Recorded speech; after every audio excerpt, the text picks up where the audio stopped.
The set was tuned to the Go Boom Hour on the Happy Channel. 60 crankin' minutes of all kinds of crap being blown up in Super Exmo. Her favorite segment was the ratings blockbuster Exploding Cart o' Meat. The detonated beef seemed to actually blossom, like flowers.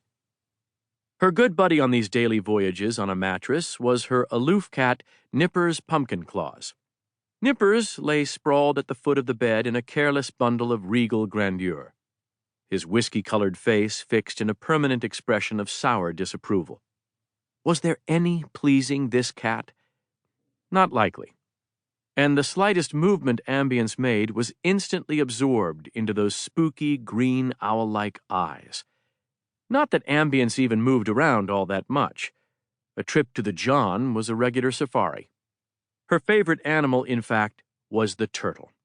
For all the obvious reasons. She wanted to be a turtle in her next life, or even in this one.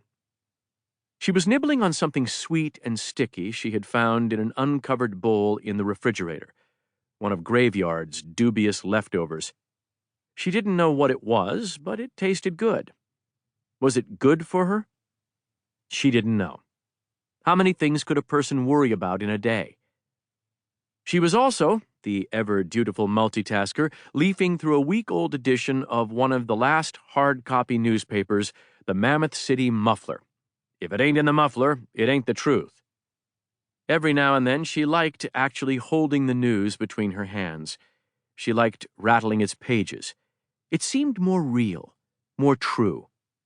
She never knew much about what was going on in the world outside her head. Mostly she didn't care. Why should she? Sometimes, though, she did feel a bit squidgy about being so dumb. But then, any time she made the rare effort to actually find out what was going on in the world outside her head, she only found the same stuff that had been going on the last time she had dared to look. People screwing each other over, people screwing each other up. These were not good things to be saying to oneself. They gave her a bad case of the hurries, like there was a secret sender planted somewhere deep inside her, hacking into her system an endless stream of malware to make her sick. She'd been searching for the off switch for years. No luck. Other not-so-good things to say to oneself. Am I fat?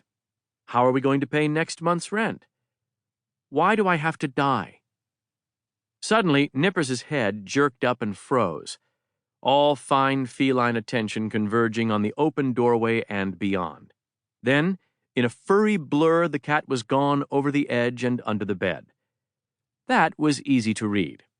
Graveyard was home. Nippers didn't trust Graveyard. Graveyard didn't trust Nippers. They had a dysfunctional relationship.